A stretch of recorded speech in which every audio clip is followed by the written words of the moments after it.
O tema abordado pode parecer abstrato e se distanciar da disciplina Território e Sociedade.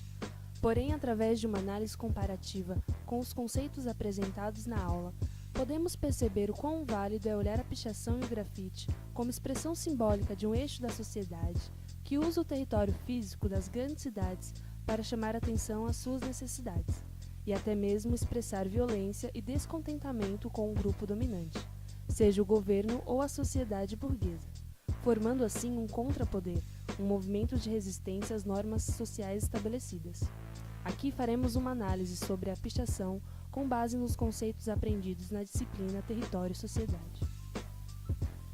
Existe uma grande diferença entre pichação e grafite. Enquanto o grafite é definido como uma arte de rua, a pichação é considerado um ato de vandalismo, existindo inclusive leis que punem os pichadores, através de uma pena de 3 meses a 1 ano de cadeia e pagamento de multa para quem pratica a pichação. O grafite tem como objetivo a estética, é caracterizado pelas grafias coloridas e possui maior aceitação do público, por ter sido legitimado como arte de rua por instituições e museus renomados, onde os grafiteiros foram acolhidos e ao mesmo tempo inseridos naquele espaço através da adequação com as normas exigidas por essas instituições para manifestação e reprodução artística.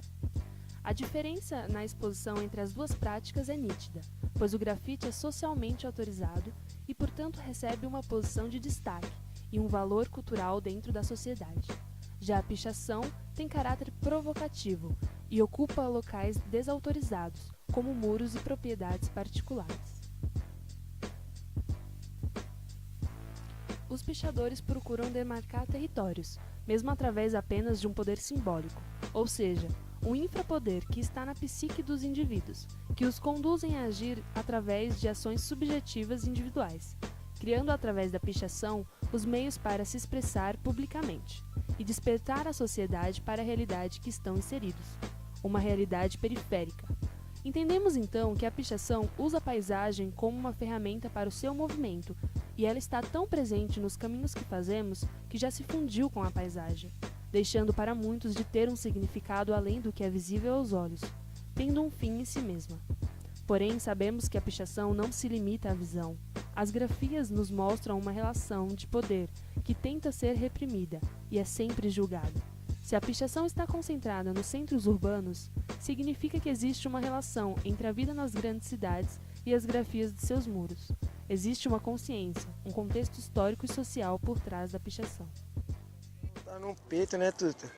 Pichação pra nós aí, né, mano? Pra nós é recompensável, né, Tuta? Pra nós que mora dentro da favela, Tuta. Aí não tem como sobreviver, nós faz essa pichação aí, Tuta. Mas aí o bagulho tá na sangue, tio. Tá ligado? O bagulho não tem como parar não, tio. No Brasil, e mais especificamente na cidade de São Paulo, as pichações começaram a surgir nos centros urbanos na década de 60. Porém, nesse primeiro momento, essas pichações eram políticas e apareciam como uma forma de protesto, expressando ideias ligadas à situação política do país. A partir dos anos 80, o ato de pichar se torna uma prática de determinados grupos do movimento punk, que, inspirados pelo mesmo tipo de manifestação nas cidades dos Estados Unidos, como Nova York, passam a marcar os muros da cidade como uma forma de protesto e demarcação de território. Esses grupos punks têm como inspiração as letras dos logotipos de bandas famosas, como o Iron Maiden, que, por sua vez, foram inspiradas nas runas anglo-saxônicas, um alfabeto antigo que até os dias de hoje apresenta várias semelhanças com as técnicas de pichação encontradas nas ruas. Depois da década de 80, a pichação já ganhou adeptos nas periferias e começa a caminhar lado a lado com o rap e o hip hop nacional. São Paulo, ela é uma comunicação fechada, é da pichação para pichação. Então, ela na verdade, ela não se comunica com a sociedade, ela é uma agressão, ela é feita para agredir a sociedade. Os chamados pichadores passam então a se articular em grupos e a formar uma comunidade que se reúne em locais ermos para os chamados points, que são verdadeiras confraternizações onde eles podem se relacionar e legitimar aquela cultura. Nesses points são trocadas as folhinhas, que são pedaços de papel sulfite onde os pichadores escrevem as suas marcações, que possuem valor de troca dentro daquela comunidade. Esse valor varia de acordo com a importância do pichador dentro do grupo, o nível de reconhecimento e periculosidade das pichações realizadas por aquele indivíduo.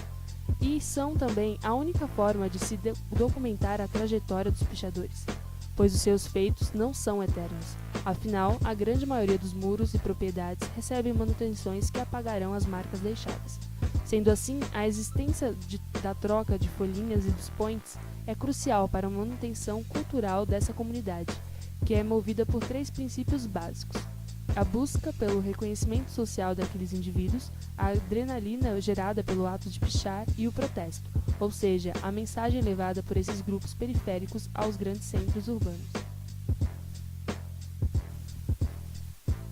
Com o passar dos anos, também inspirados em movimentos estadunidenses, surge o grafite, que seria a valorização da arte de rua. Embora essa prática não seja reconhecida como legítima por todos os grupos de pichadores que acreditam que esta não tenha poder de protesto justamente por ser autorizada socialmente. De qualquer forma, ambas as práticas continuam a aparecer e a se desenvolver nas grandes cidades, ganhando mais adeptos e maior complexidade com o passar dos anos. Buscamos mostrar que as pichações nos muros das cidades representam muito mais que a grafia das palavras ou o entendimento das frases grafadas podem nos proporcionar. A pichação trata-se de algo muito mais intangível, falando-se em território e requer um olhar posto a uma perspectiva idealista e, sobretudo, culturalista.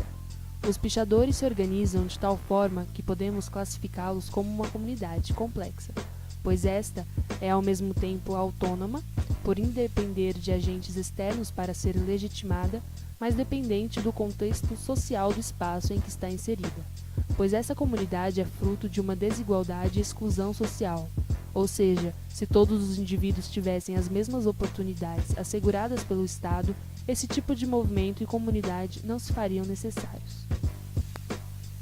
Por definição, comunidade é a organização de um determinado grupo de pessoas que vivem sobre o mesmo conjunto de normas, ou seja, indivíduos que compartilham do mesmo legado histórico e cultural. Dessa forma, podemos perceber que os points são a materialização dessa comunidade, o ponto de encontro dos pichadores e o espaço legitimador da cultura sobre os quais vivem esses indivíduos. A sua articulação é tão forte que os points não precisam possuir um local fixo para que essa comunidade possa se desenvolver, pois esse tipo de movimento baseia-se na constante reterritorialização, ou seja, esses grupos são como nômades e não possuem espaço físico único para identificar como seu. Da mesma forma, não se faz necessária a preservação dos atos dos pichadores nos centros urbanos, pois essa comunidade baseia-se na preservação cultural dos princípios do grupo e independe de questões materiais, ou seja, as pessoas relacionadas ao movimento são movidas pela sua identificação social e pessoal com os demais integrantes da comunidade, e estes se ajudam e são os legitimadores das ações praticadas dentro do grupo. Isso os tornam autossuficientes, independentes de autorização ou legitimação externa para concretizar os seus atos ou estreitar as relações dentro do point com os demais pichadores. Essas características enquadram o movimento na perspectiva idealista de território cultural, onde os pichadores não identificam como seu território locais físicos pré-determinados, mas sim espaços onde ocorrem apropriações e valorizações simbólicas baseadas nas relações culturais estabelecidas dentro do grupo. O governo quer o povo burro e sem informação. A gente aqui é pichador, mas ninguém é burro. Todo mundo vê jornal, todo mundo sabe o que está acontecendo. Além disso, a forma de articulação e atuação dos pichadores também pode ser enquadrada dentro do conceito de território-rede, devido à dispersão espacial dos indivíduos que integram o movimento, que mesmo atuando separadamente, conseguem se articular como um todo sobre as mesmas regras comportamentais e de legitimação, constituindo assim uma rede interna que possui relações de ordem estritamente cultural. Né, meu, da periferia, da pobreza aí, né, meu, do mundo aí, gostaria de falar e não tem condições de falar, né, meu, de se expressar, né, meu. Só quem tem o direito de falar, que tem o direito de opinar nas coisas é os gravatados aí, né, meu.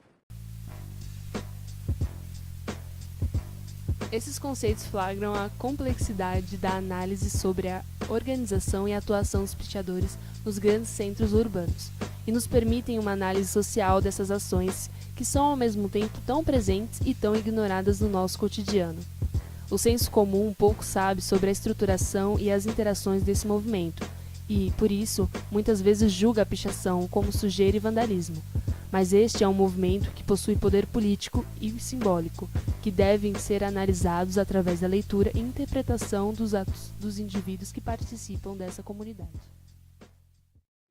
A cidade de São Paulo ela se tornou um agente verticalizador das letras, ou seja, a escrita da pichação de São Paulo vai seguir as linhas guias da cidade, entendeu? É como se São Paulo fosse um caderno de caligrafia gigante e os pichadores vão preenchendo esse espaço, entendeu? A fim de compreender melhor nossa problematização em torno do fenômeno da pichação e do grafite, adotaremos o conceito de território de Hesbert. Para esse autor, o território é composto de relações de poder entrelaçadas e da apropriação de um espaço.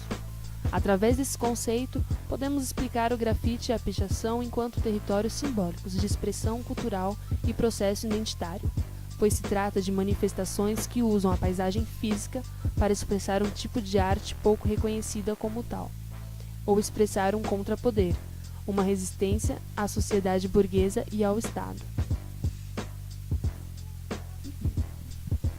Desse modo, a pichação pode ser vista como manifestação do processo de identidade, apresentando um modo de subjetivação em que a letra individualiza o sujeito urbano de um jeito particular e se simboliza na busca pelos laços sociais. Essa linguagem inteligível para a maioria é interpretada, e dessa interpretação dá a marca do pertencimento a um grupo social, os segregados. Por fim, concluímos que, mais que grafias em muros urbanos, a pichação e o grafite são marcas político-simbólicas que afirmam o espaço físico, reconfigurando as relações ali presentes, através de um contrapoder, criando assim um novo território, que pode ser considerado um território simbólico, que questiona a ordem estabelecida. Através da pichação e do grafite, identificamos grupos excluídos e marginais, que apesar de não participarem efetivamente das decisões democráticas, por não possuírem um discurso legítimo e reconhecido, demonstram suas resistências pelas grafias nos muros, denunciando a precariedade das condições de vida através de um movimento complexo, muitas vezes encoberto e desvalorizado pela sociedade. Que sociedade é essa? Quem somos nós? Que sociedade é essa? Que forma uma geração inteira de jovens que precisa se expressar através da destruição. Aí, ó, artista sai algemado, ó que fita, ó. Protesta e reivindica o social e sai algemado. Eu pichava assim e curtia muito, eu me lembro bem de cada segundo. Eu pichava assim e curtia muito, eu me lembro bem de cada segundo. Antigamente a noite caía, eu saía de rolê, pulava o botão de tala na mão. Tu sabe como é que é, um bolo de 30 cheio de tinta. Eu rasgava as madrugadas, subia no teto e no viaduto. Tá ligado na parada, PM pegava, me esculachava, pintava minha cara e me humilhava, mas eu não parava, eu continuava porque alguma coisa me hipnotizava. Moleque nervoso, periculoso, me divertia de montão. Hoje eu parei, mas tá na memória os momentos dessa atuação.